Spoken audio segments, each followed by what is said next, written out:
25 बड़ी खबरों के बाद चलिए आगे बढ़ते हैं। इजराइल ईरान जंग के बीच हरकम पड़ोसी मुल्क पाकिस्तान में है। ईरान के बाद क्या पाकिस्तान का नंबर है?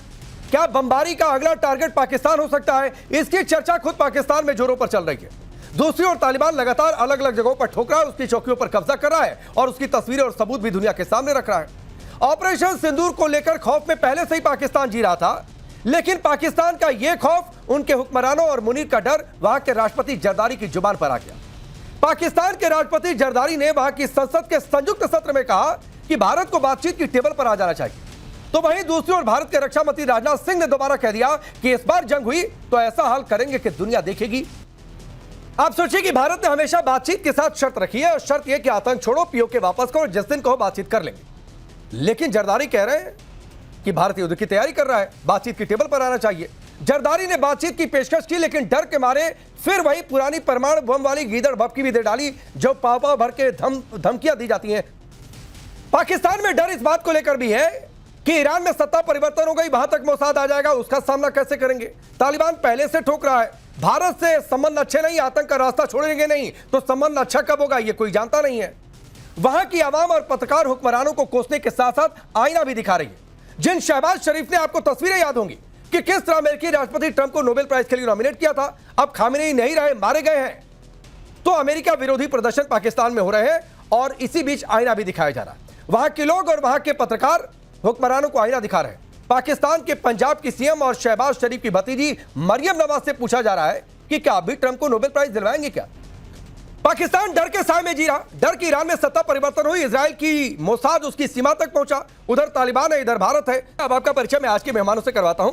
यहां हिंदुस्तान से मेरे साथ मेजर जनरल अनुज माथुर सर जुड़ रहे हैं, आरजू काजमी पाकिस्तान की पत्रकार जुड़ रही हैं, सरफराज सैफी हमारे साथ दुबई से जुड़ रहे हैं जो कि भारतीय पत्रकार हैं और वहां पर वो फंसे हैं, वापसी के रास्ते पर भी हैं, उनसे वहां का हाल भी जानेंगे। कामिल मीर है पाकिस्तान के पत्रकार, जहांगीर आगा और मेजर नदीम पाकिस्तान के डिफेंस एक्सपर्ट। आप सबका बहुत बहुत स्वागत है।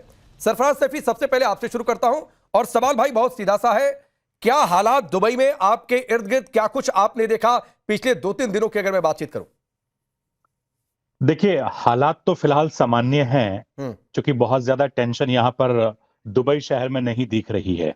एक दूसरा, जो एयरपोर्ट पर लोग फंसे हुए हैं उनको बहुत ज्यादा तकलीफ है, क्योंकि वो निकलना चाहते हैं, अपने घर जाना चाहते हैं। बड़ी तादाद में बिजनेसमैन है, बड़ी तादाद में स्टूडेंट्स है, टूरिस्ट है, और आप जानते हैं कि टूरिज्म फ्रेंडली ये शहर है, तो बड़ी तादाद में जो है यहाँ पर टूरिस्ट फंसे हुए हैं। मैं जिस जगह मौजूद हूं, मैंने भी होटल चेकआउट कर लिया था, चूंकि मेरी रात की फ्लाइट थी, तो पता चला कि वो फ्लाइट्स नहीं जा रही है, तो हमने वापस दोबारा से चेक इन किया है, क्योंकि मैं भी एक बिजनेस मीटिंग के लिए आया था, मेरा कॉर्पोरेट ऑफिस यहीं पर है।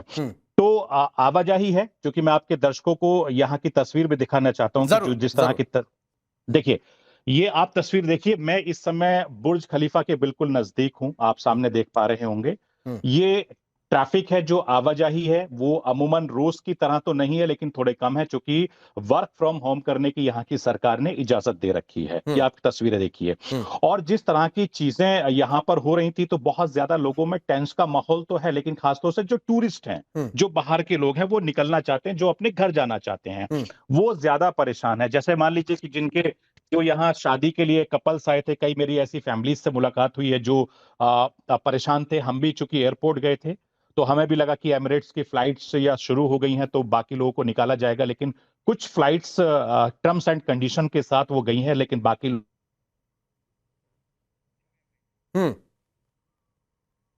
ठीक है।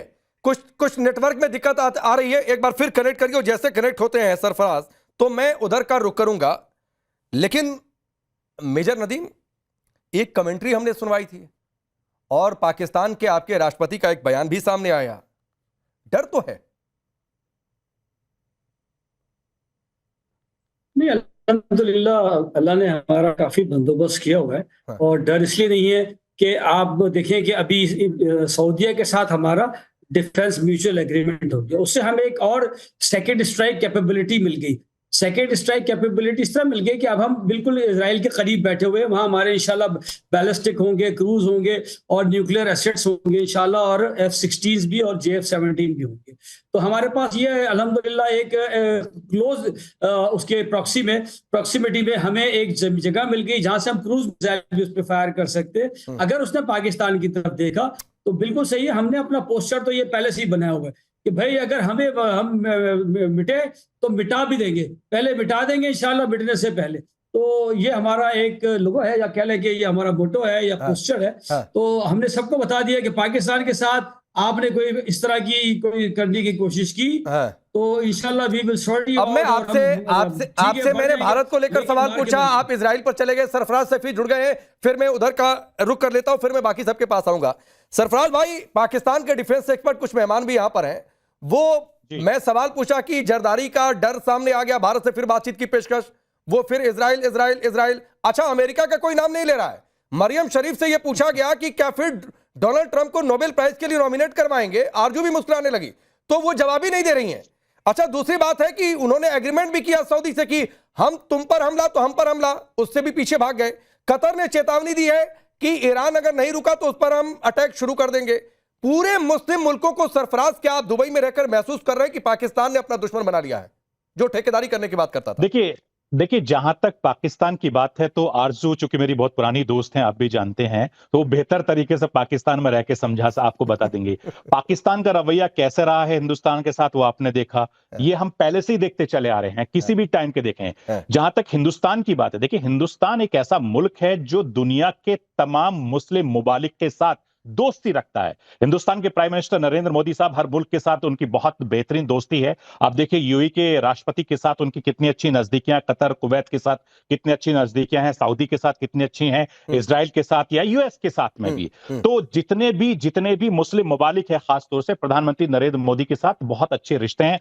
और दूसरी बड़ी बात यह कि बहुत बड़ी तादाद में हमारे हिंदुस्तानी भाई बहन यहां काम करते हैं। उनकी हिफाजत का जिम्मा हमारे प्राइम मिनिस्टर साहब ने भी कहा है कि भाई उनको किसी तरह की कोई तकलीफ ना हो। लेकिन ठीक है, चूंकि अब संकट की घड़ी है तो दुनिया के सारे देश परेशान हैं, और आप जानते हैं कि जब जंग होती है तो किसी मसले का हल नहीं होता जब तक बातचीत नहीं होती है। और ये जो आरजू जी आपको बताएंगे, क्योंकि पाकिस्तान के साथ जिस तरीके से हिंदुस्तान की टेंशन हुई थी जब हमने ऑपरेशन सिंदूर किया था, तब भी बातचीत के जरिए हल हुआ। तो मुझे लगता है कि जो हमारे भारत की कूटनीति है वो नहीं, आपने ठीक बात कही। मैं डिबेट ओपन कर देता हूं 30 सेकंड और सरफराज भाई।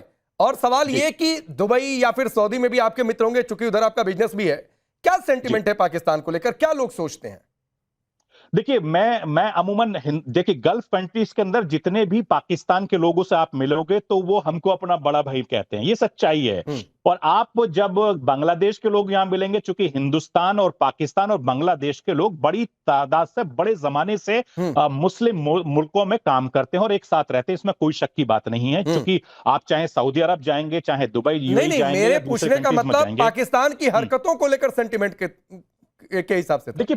देखिए पाकिस्तान की जो हरकतें हैं वो जग जाहिर हैं। पाकिस्तान चूंकि जिस दहशतगर्द को बढ़ावा देता आया है वो दहशतगर्द उसी के लिए नासूर बना हुआ है, और ये तो खुद पाकिस्तान के लोग जानते हैं। चूंकि पाकिस्तान में जो जड़ें दहशतगर्द की अभी भी मौजूद हैं, वो जब तक पाकिस्तान उसको खत्म नहीं करेगा वो आगे नहीं बढ़ेगा। ठीक है। अब यहां से मैं डिबेट ओपन करता हूं, चूंकि सरफराज ने बार बार आरजू आपका नाम लिया तो मैं आपके ही पास आ जाता हूं।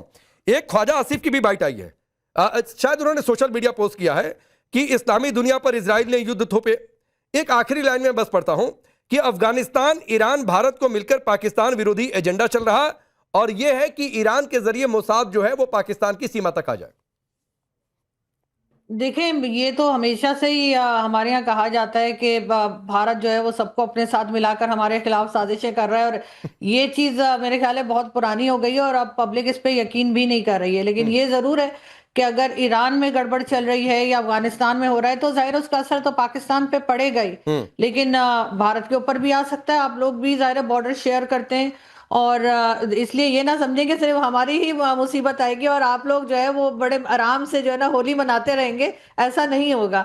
तो इसलिए आपको भी कोशिश करनी चाहिए कि ये लड़ाई झगड़ा जो है वो खत्म हो। जहां तक ये कहने की बात है कि हम देख लेंगे, और जैसे मेजर साहब अभी कह रहे थे, तो ये वाली भड़कें तो हमारे हमेशा से मारी जाती हैं।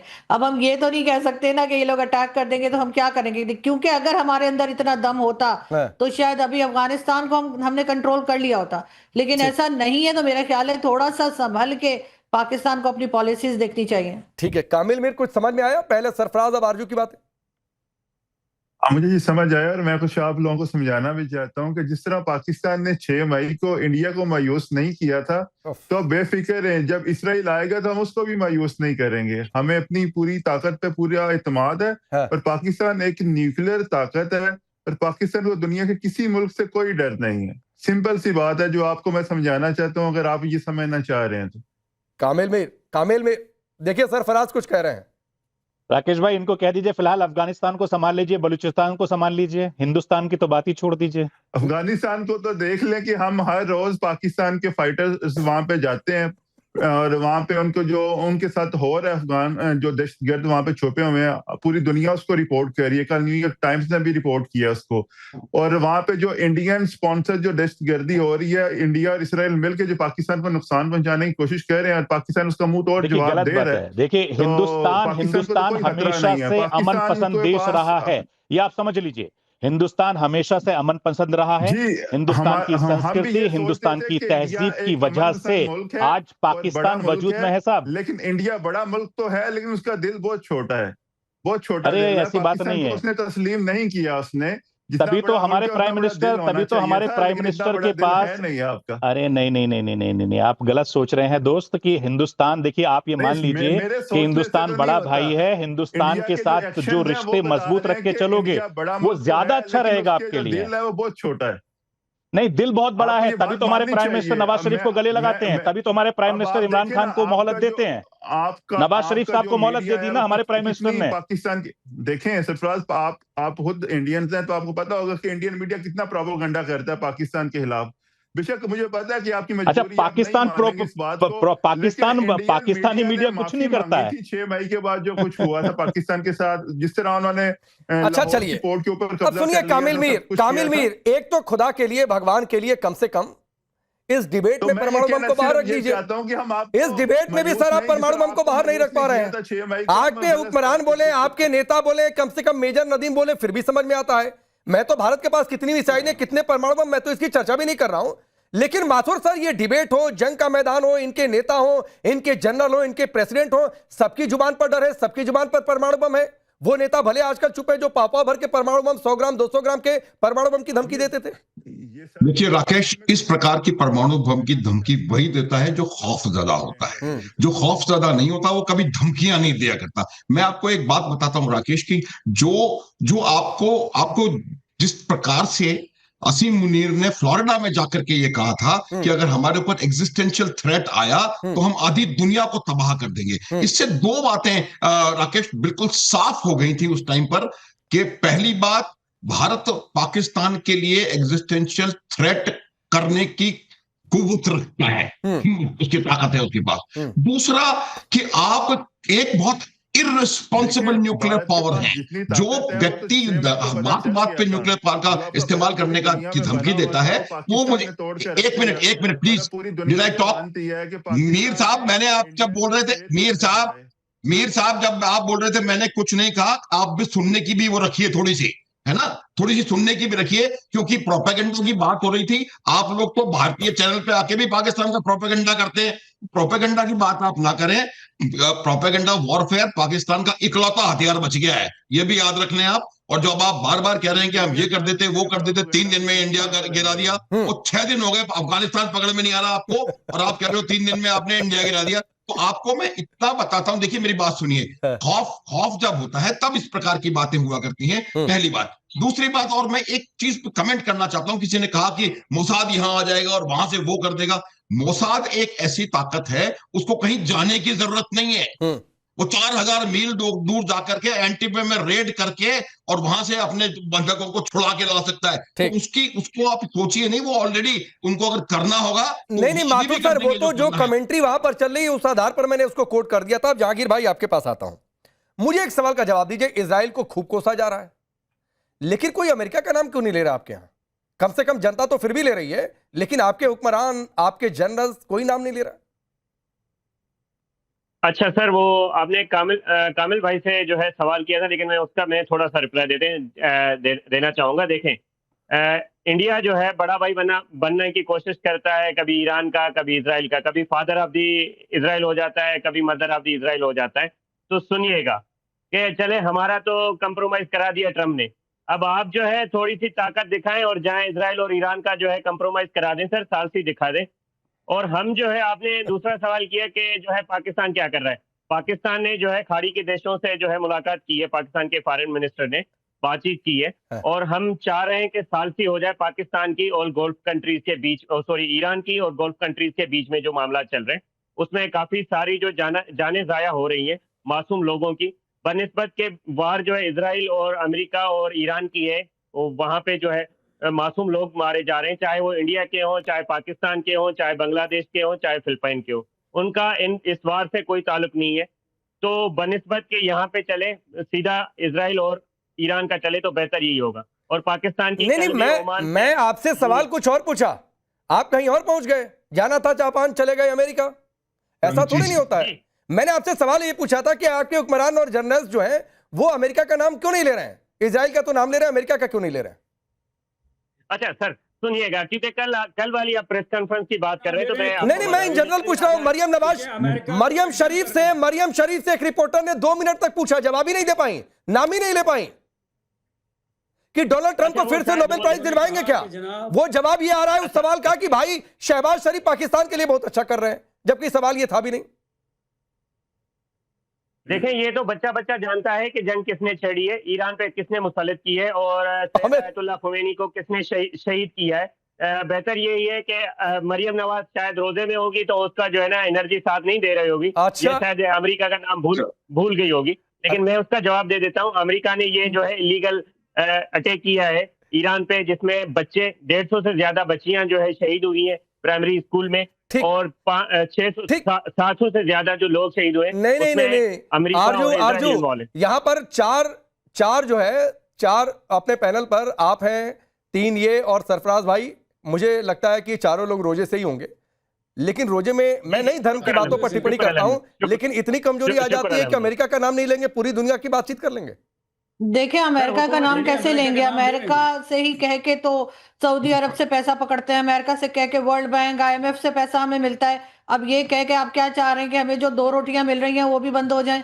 तो जाहिर है जब ये इकोनॉमी पे काम नहीं करेंगे और जगह जगह लोन्स और डोनेशंस मांगते फिरेंगे हमारे लीडर्स और बड़ी बेशर्मी के साथ जाकर पैसा मांग रहे होते हैं, उसके बाद कहा जाता है जी गल्फ कंट्री से पाकिस्तानियों को निकाला जा रहा है जो भीख मांग रहे थे। तो भाई ये जो सूट और टाई लगा के जाते हैं ये भी तो भिखारी ही हैं, इनको क्यों गल्फ कंट्रीज बिठाती हैं या इनको क्यों नहीं निकाला जाता?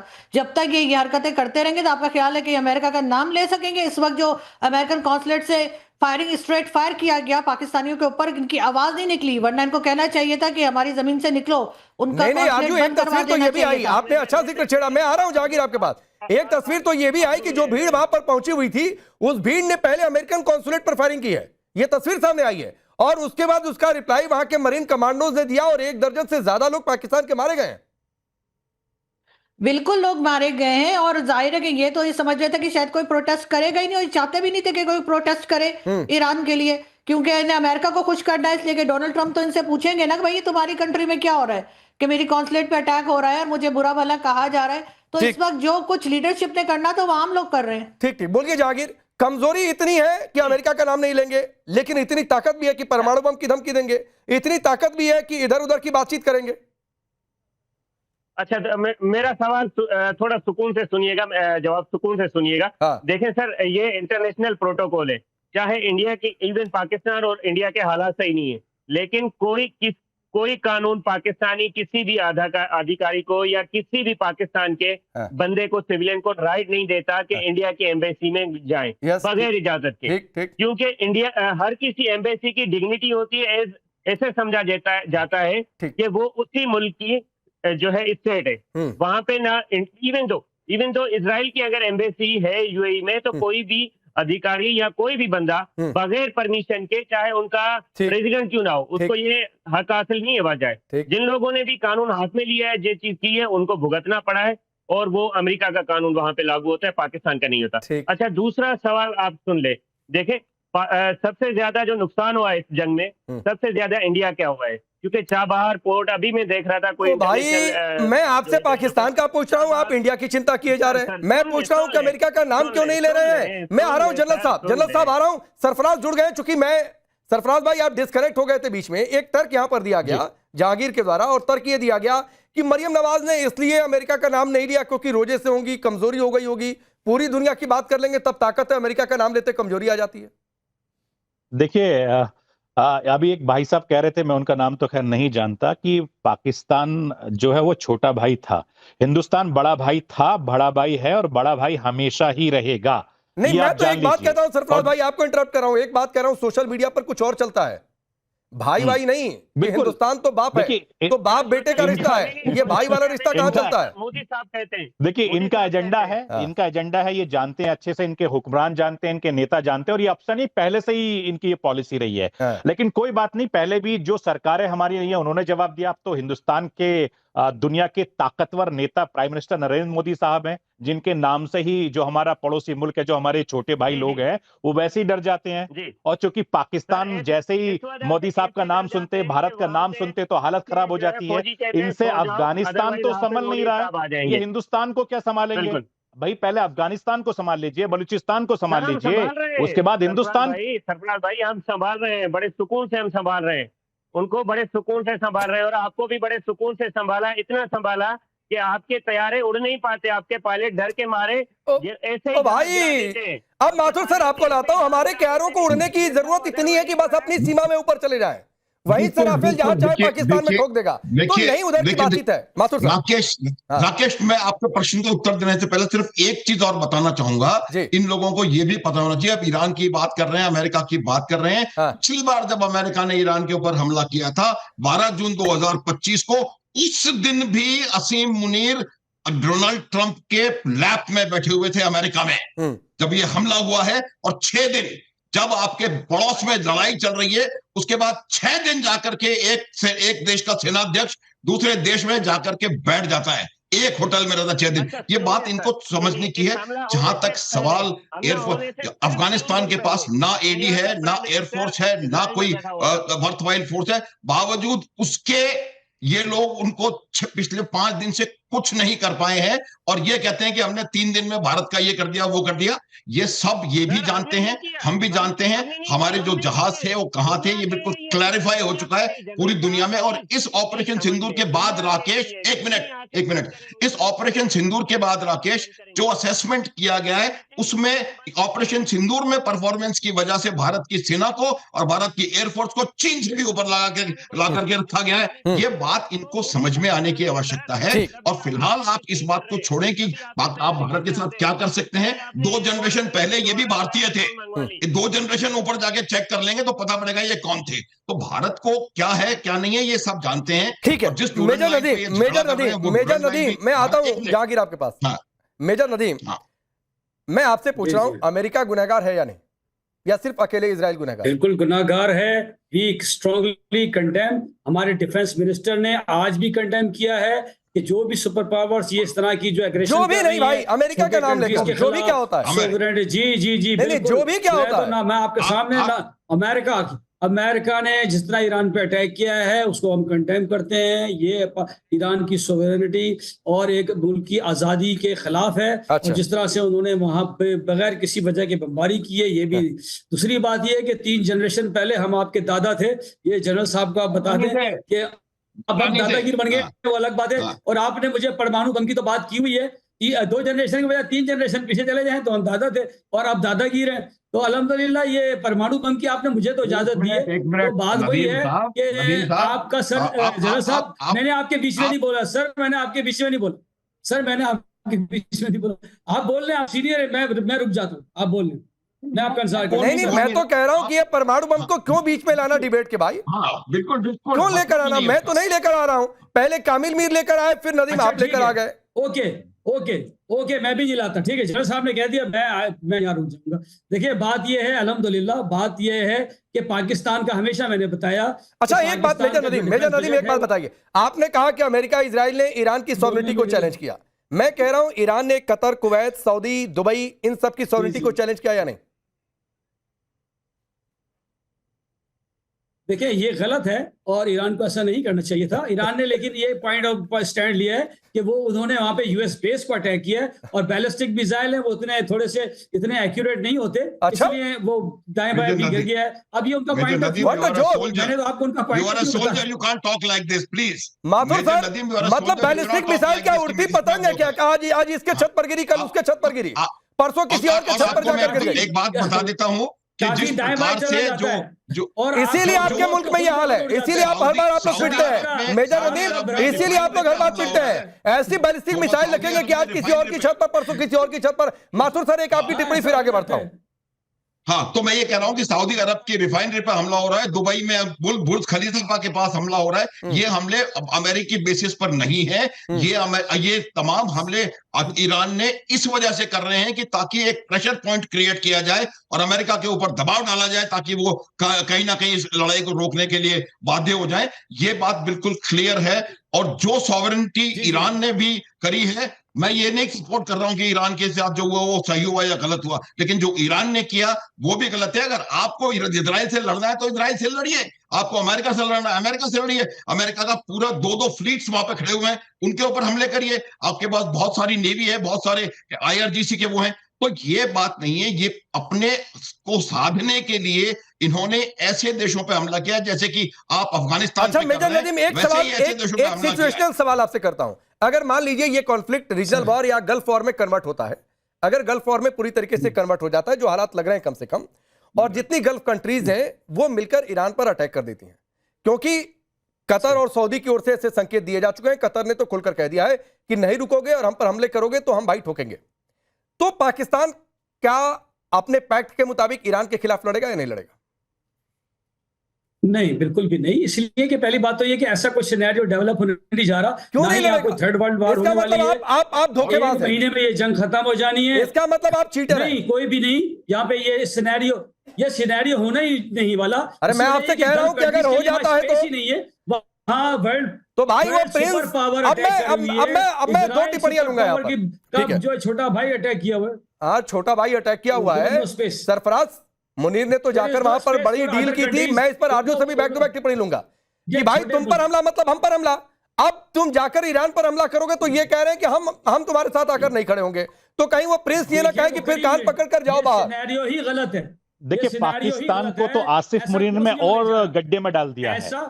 आसिफ मुनीर जिस तरीके से पाकिस्तान में काम कर रहे हैं, आरजू भी बेहतर तरीके से बता सकते हैं, हालांकि बाकी जो है उनकी मजबूरी होगी, नहीं बता सकते। आसिफ मुनीर ने तो पाकिस्तान को और गड्ढे में डाल दिया है और उसको गत में ले गया है, गलत इंफॉर्मेशन देता है। इसी तरीके से भारत के आगे झुका रहता है, गीदड़ भपकी देता है, जब पिट जाता है तो बैठ जाता है। ये तो पाकिस्तान का चाल चरित्र और चेहरा शुरू से रहा है और ये सबने देखा है। आपका तो चेहरा रहा है। ये तो कोई नई बात नहीं है कि पाकिस्तान ने कब क्या कहा, वो तो पीस दिखा के भागने में माहिर है। हमने ही आसिफ मुनीर साहब ने उजाड़ा आपकी मांग का सिंदूर, ठीक है ना। अगली दफा तो आपकी अरे भाई साहब, क्या हाल किया है? आसिफ मुनीर खुद अपनी जान बचाते घूम रहा था। भाई साहब, कौन सी दुनिया में आप? अरे आप तो खुद डिफेंस में रहे हैं, आप तो खुद वहां की सरकार वहां रहे हैं, सोचिए उसका क्या हाल था। Not you, everybody else is okay. Not Mathur you. साहब, आसिफ मुनीर की हालत क्या थी सबको मालूम है भाई साहब। बाल उड़ा देंगे। आप ऐसे ही बाज उड़ाते रहिए। आरजू कैसा मुल्क है मैं नहीं समझ पा रहा हूँ। ठीक है, हम हिंदुस्तानी हैं, हमारे सोचने का अलग तरीका, लेकिन यहां पर 4 लोग आपको लेकर पाकिस्तानी हैं। मतलब हम डील करेंगे, लेकिन डील में अपने हिसाब से कहेंगे तुम ईरान से लड़ोगे तो तुम्हारे साथ नहीं लड़ेंगे, जो मेजर नदीम ने कह दिया। कह रहे हैं कि ये सीन आएगा नहीं, हम भी नहीं कह रहे कि सीन आए। मैं नहीं चाहता हूं दुनिया में कहीं जंग हो, गल्फ वॉर हो जाए, एक नए सिरे से जंग शुरू हो जाए, लेकिन पैक्ट के मुताबिक अगर शुरू हो गया और सब ईरान से मिलकर लड़ने लगे तो कायदे से पाकिस्तान को लड़ना चाहिए। मुनीर को जाकर कहना चाहिए देखो मैं फील्ड मार्शल, मैं तुम्हारी ईरान से रक्षा करूंगा, लेकिन कह रहे हैं भाग जाएंगे। तो देखा जाएगा ना। नहीं देखिए कहाँ लड़ेंगे। यहाँ तो मुझे वो शोले का सीन याद आ रहा है, आधे इधर जाओ आधे उधर जाओ बाकी मेरे पीछे आओ। मुझे लग रहा है वो होने जा रहा है, क्योंकि एक तरफ बलोचिस्तान है, दूसरी तरफ अफगानिस्तान है, तीसरी तरफ आप लोग भी शुरू हो जाते हैं। हर थोड़ी देर बाद सरफराज भी कहते जा रहे हैं ऑपरेशन सिंदूर की बार बार याद दिला रहे। तो आप लोग इधर से आप लोग तो शुरू हो जाएगा। मोदी जी से कहे थोड़ा आराम से बैठे, जरा हम इधर से निपट ले, फिर आपको देखेंगे। तो इधर दूसरी तरफ ईरान भी अगर नाराज हो गया, आपने अगर ईरान के कान में भी ये बात डाल दी कि हम सऊदीया के साथ देने जा रहे हैं तो यकीनन हम तो चारों तरफ से घिर जाएंगे। नहीं तो नहीं, सबसे एक तो खबर पहले आई, अपने बचने की पता नहीं फिक्र वो करनी खबर चाहिए। कितनी सच्ची है या झूठी है, लेकिन सोशल मीडिया पर चली। मैं तो ऐसे कोट कर दे रहा हूं क्योंकि बहुत कंफर्म मेरे पास जानकारी नहीं है। और वो खबर ये है कि ईरान की ओर से ये भी कहा गया कि अमेरिका पाकिस्तान के एयर स्पेस का इस्तेमाल कर रहा है और इसकी हम जांच करेंगे। और अगर सही ये गलत। जहांगीर, मैं भी कह रहा हूं कि मुझे इस खबर की पुष्टता की जानकारी नहीं है। मैं नहीं कह रहा हूं कि ये खबर सच है कि झूठ है, मैं इस पर नहीं कह रहा हूं। मैंने तो कहा कि सोशल मीडिया पर चली ऐसी खबर, सच है या झूठी है मैं नहीं जानता। नहीं, मुझे नहीं लगता कि खबर सच्ची है। मैं बता देता हूं, गलत है। इतना बड़ा रिस्क पाकिस्तान लेगा, ऐसा नहीं हो सकता। क्योंकि अफगानिस्तान हो या ईरान हो, ये कंट्रीज जिस तरह से पाकिस्तान के साथ डील करती हैं, मुझे नहीं लगता कि हम इस तरह का कोई गलती दोबारा दोहराएंगे जो हमने पहले अफगानिस्तान के लिए 20 साल दोहराई थी। आप जानते हैं कि जिस तरह से अमेरिका का साथ दिया था, मुझे नहीं लगता कि अब दोबारा आरजू, लेकिन एक बात आपने नोटिस किया, माथुर सर या सरफराज, आपने एक बात नोटिस किया, जैसे मैंने कहा कि ये खबर सोशल मीडिया पर चल रही है, मेजर नदीम तुरंत कूद पड़े, ना ये गलती है। पता चला ईरान कहां फेंक रहा है, एक आकर पाकिस्तान पर ही ना गिर जाए भाई, तो बच के रहो भाई। नदीम साहब की मजबूरी है, क्योंकि नदीम साहब पाकिस्तान में रहते हैं, उनको पेंशन भी लेनी है, उनको पता है कि अगर मैं ये बात नहीं करूंगा तो और हालत खराब हो जाएगी। रही बात आरजू की, चूंकि आरजू सुलझी समझदार पत्रकार हैं, उनको तो हिंदुस्तान में, दुबई में कहीं भी जगह मिल जाएगी। नदीम साहब को तो कहीं भी जगह नहीं मिलने की है। नदीम साहब तो बेचारे जब तक उनकी बात, हमारी फिगर छोड़े। कामिल वीर बहुत देर से आपने, आखिरी का समय है भाई, अपनी पड़ेगी, चूंकि ये मेजर नदीम का डर आपको लगा या एक्स्ट्रा प्रिकॉशन लगा या फिर ये लग रहा है एक और चर्चा चल रही है, मैं छेड़ ही देता हूं वो भी। हाँ बोलिए सरफराज, अपनी बात बोलिए। राकेश भाई एक सेकंड। नदीम साहब सुनिए, हमारा ईमान इतना मजबूत है, इतना मजबूत पाकिस्तान का नहीं है, नंबर एक बात। नंबर दूसरी बात कि पाकिस्तान से ज्यादा हिंदुस्तान के मुस्लिम सबसे ज्यादा सुरक्षित पूरी दुनिया में है, ये अपने दिमाग में बिठा लीजिए।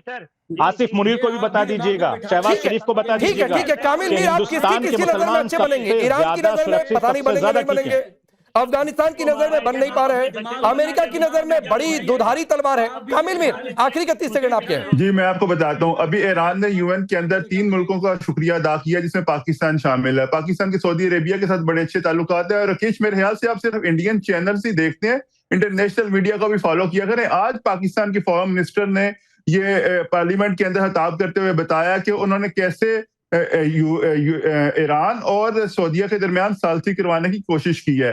और मेरे भाई जो कह रहे हैं कि दुनिया में सबसे जो सुरक्षित मुसलमान है, जो सबसे सेफ मुसलमान है वो इंडिया में, तो भाई जरा यूएन की रिपोर्ट्स पढ़ लें, आपको अंदाजा हो जाएगा कि इंडिया के अंदर मिनॉरिटीज के साथ क्या किया जाता है। हमें आपको ना हमें एक कहावत है, समय नहीं है मेरे पास, समय नहीं है। एक कहावत है, सूप हंसे तो हंसे, चलनी हंसेगी जिसमें 72 छेद है। एक कहावत हमारे यहाँ कामिल मीर। तो आपने अपने यहाँ माइनॉरिटीज का क्या किया है, जाकर देखिए। सिख बेटियों का, हिंदू इलाकों का, मंदिरों का। अब मस्जिदों को नहीं छोड़ते शिया सुन्नी 2 समुदायों के आधार पर। अब क्या बात करेंगे धार्मिक आधारों की। चलिए वक्त इतना ही है, आप सबका बहुत बहुत शुक्रिया।